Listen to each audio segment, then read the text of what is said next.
নমস্কার বন্ধুরা, আমার ইউটিউব চ্যানেলে আপনাদেরকে জানাই স্বাগত। আমি শিল্পী, আপনাদেরকে শোনাতে এসেছি আজকের একটি গল্প, সুকুমার রায়ের লেখা গরুর বুদ্ধি।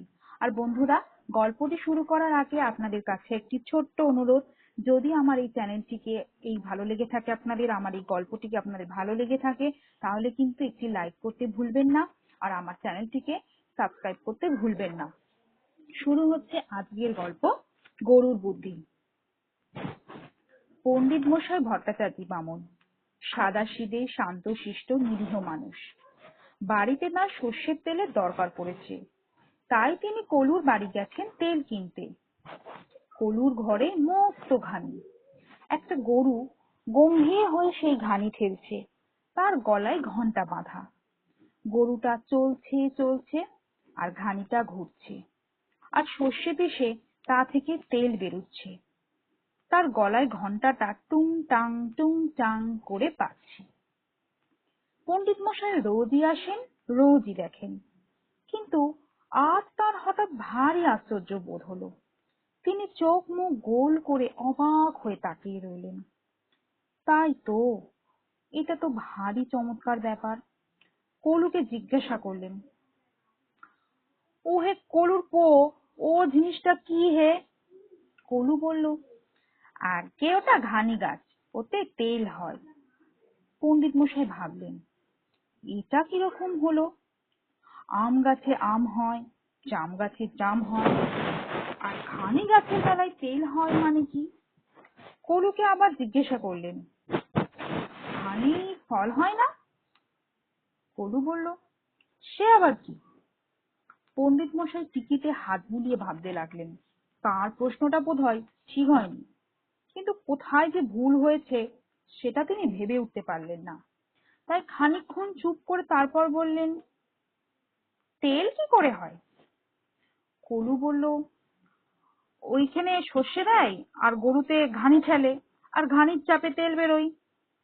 এইবারে পণ্ডিত মশাই খুব খুশি হয়ে ঘাড় নেড়ে টিকি ডুলিয়ে বললেন, ও বুঝেছি, তৈল নিষ্পেষণ যন্ত্র। তারপর কলুর কাছ থেকে তেল নিয়ে পণ্ডিত মশাই বাড়ি ফিরতে যাবেন। এমন সময় হঠাৎ তার মনে আর একটা খটকা লাগলো। গরুর গলায় ঘন্টা কেন? তিনি বললেন, ও কলুর পো, সবই তো বুঝলুম, কিন্তু গরুর গলায় ঘন্টা দেবার অর্থ কি? ওতে কি তেল ঝাড়াবার সুবিধা হয়? কলু বলল, সব সময় তো আর গরুটার উপরে চোখ রাখতে পারিনে, তাই ঘন্টাটা বেঁধে রেখেছি। ওটা যতক্ষণ বাজে ততক্ষণ বুঝতে পারি যে গরুটা চলছে। থামলেই ঘন্টার আওয়াজ বন্ধ হয়, আমিও টের পেয়ে তাড়া লাগাই। পণ্ডিত মশাই এমন অদ্ভুত ব্যাপার আর দেখেননি। তিনি বাড়ি যাচ্ছেন আর কেবলই ভাবছেন, কলুটার কি আশ্চর্য বুদ্ধি, কি কৌশলটাই খেলিয়েছে। গরুটার আর ফাঁকি দেবার জো নেই। একটু থেমেছে কি ঘন্টা বন্ধ হয়েছে, আর কলুর পো তেড়ে উঠেছে।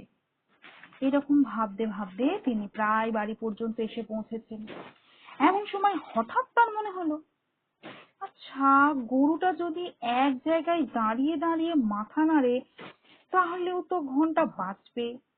তখন কলুর পো টের পাবে কি করে? ভট্টাচার্য মশাইয়ের ভারী ভাবনা হলো, গরুটা যদি শয়তানি করে ফাঁকি দেয়, তাহলে কলুর তো লোকসান হয়। এই ভেবে তিনি আবার কলুর কাছে ফিরে গেলেন, গিয়ে বললেন, হ্যাঁ, ওই যে ঘন্টার কথাটা বললে, ওটার মধ্যে একটা মস্ত গলদ থেকে গেছে। গরুটা যদি ফাঁকি দিয়ে ঘন্টা বাজায় তাহলে কি করবে? কলু বিরক্ত হয়ে বলল, ফাঁকি দিয়ে ঘন্টা আবার বাজাবে কিরকম? পণ্ডিত মশাই বললেন, মনে করো যদি এক জায়গায় ঠায় দাঁড়িয়ে মাথা নাড়ে, তাহলেও তো ঘন্টা বাজবে, কিন্তু ঘানি তো চলবে না।